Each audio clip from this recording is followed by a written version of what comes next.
Baik, Alhamdulillah, terima kasih hamba Allah yang ada di London. Itulah penjelasan dari guru kita tercinta Buya Yahya. Selanjutnya dari hamba Allah di Bogor, Buya. Assalamualaikum warahmatullahi wabarakatuh. Waalaikumsalam warahmatullahi wabarakatuh. Semoga Buya dalam keadaan sehat walafiat. Amin. Buya, saya ingin bertanya, saat ini sedang membangun rumah dan beberapa saat lagi akan masuk bulan Ramadan. Pegawai rumah tersebut atau yang membangun rumah tersebut ada 4 orang. Jika masuk bulan puasa sedangkan pegawai tidak berpuasa, apakah saya bertanggung jawab dalam hal puasa tersebut? Mohon penjelasannya, Buya. Baik. Anda punya karyawan tidak berpuasa, maka Anda punya tanggung jawab di hadapan Allah. Selagi dia umat la ilaha illallah, berarti dia harus berpuasa. Kalau Anda membiarkan dia tidak berpuasa, maka Anda ikut andil dosa. Itu Anda termasuk golongan orang lupa dan lalai. Kalau masalah lupa dan lalai bukan hanya orang awam. Kadang seorang ustadz bangun masjid tidak sadar tukangnya yang kerja di masjid pada tidak sholat, pada tidak puasa.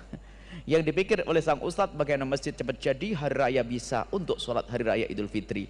Tak tahu yang ustadznya masuk neraka gara-gara tukangnya yang kerja tidak sholat dan tidak puasa. Hati-hati, kita sering lupa dan lalai. Dan dulu waktu membangun pondok pesantren di Al-Bahjah memang kita menemukan kesulitan yang serupa. Waktu bangun kita pengen punya tukang kan sedikit, kita cari tukang 6. Masya Allah, cari tukang yang sholat susahnya. Dapat tukang yang sholat, keneknya tidak sholat, batal lagi. Ya Allah, susahnya. Akhirnya dapat kita ngambil dari kota lain yang sholat 6 orang. Setelah kita dapat tukang 6 yang sholat, Masya Allah, ada orang membantu masjid sama membantu pondok beberapa lokal. Saya hanya mikir, aduh tukangnya bagaimana, ibadah saya aja belum tentu terima, kok saya sudah buat dosa. Saya mikir, saya hanya pesan kepada yang bangun tadi, tolong yang kerja saya tidak mau tahu deh, pokoknya saya pusing cari tukang yang sholat. Jangan-jangan tukang ahli neraka semuanya. Saya ngomong gitu waktu itu. Akhirnya saya ngomong, carikan tukang yang sholat.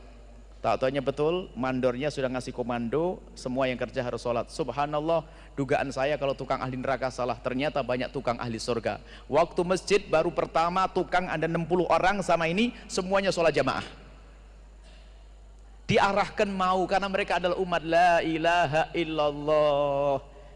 Cuman mohon waktu sholat jangan diambil waktu istirahatnya, tambah deh 15 menit untuk sholat. Akhirnya Masya Allah sholat semuanya. Alhamdulillah sholat, tidak pusing saya kalau itu. Saya bayangin cari 6 saja susah, tak taunya Allah kirim 60 tukang ahli surga. Cuman yang nakal juga ada. Ceritanya pas saya di Bogor waktu itu kisahnya, saya masih ingat betul, ada tim yang telepon, Buya ada 2 orang bagian las-las itu nggak mau sholat. Sudah kamu suruh? Sudah Buya. Nyuruhmu salah. Salah gimana Buya? Kalau nyuruh sambil kirim sarung, mungkin dia tidak punya sarung. Baik Buya, balik lagi besok dikasih sarung. Subhanallah, orang memang nekat ya. Sudah dikasih sarung, paling tidak kan sarungnya diambil kan lumayan 50.000. Sarung ditinggal, mending gak sholat, ngerokok, pindah ke satu tempat.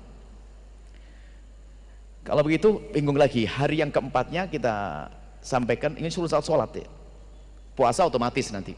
Setelah itu kami sampaikan, bilang saja ini peraturan Buya, bahwasanya semua yang kerja di sini harus sholat. Rupanya dia sedikit cerdas, dia berkata, saya tidak kerja dengan Buya, saya tidak kenal Buya kok. Memang dia kerjanya sama mandornya tadi, bener juga kan dia, saya tidak kerja sama Buya. Wah repot, betul juga ini. Waktu ini teman saya, kalau begitu kamu jangan urusan sama tukang. Terus siapa? Kamu urusan sama mandor. Gitu. Dia bilang mandornya itu kan ada, kata Buya, selagi ada 1 orang yang tidak sholat, dibubarin saja deh masjidnya.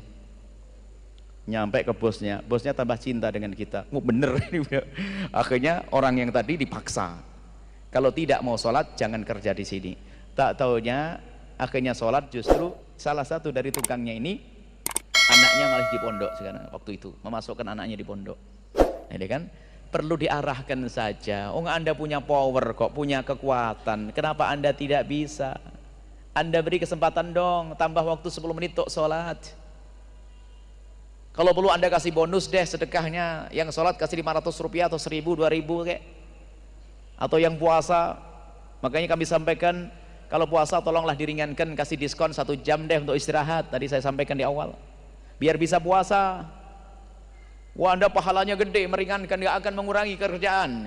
Tim Jatim, Al-Bahjah Bogor, Al-Bahjah Cianjur, Al-Bahjah Batam, tolong tukangnya dikasih istirahat tambah 1 jam deh dalam sehari sepanjang bulan Ramadan. Ini sedekah kita untuk dia. Nah, ini perlu seperti itu. Jadi betul, Anda ikut dapat dosa kalau Anda biarkan dia tidak puasa dan tidak sholat. Subhanallah, semoga Allah mengirim kepada kita tukang ahli surga. Semuanya jadi ahli surga. Dia masuk surga pun tidak akan terima kalau sendirian. Melihat bosnya, Anda melihat bosnya masuk neraka. Ya Allah, saya kerja di dia gara-gara suruh sholat, saya jadi sholat masuk surga. Kok dia masuk neraka? Ya Allah, masukin ke surga dong dia. Gitu nanti. Kita pengen selamat semuanya. Selesai ya? Mudah. Ajak semuanya untuk bisa sholat dan berpuasa. Wallahu a'lam bishawab.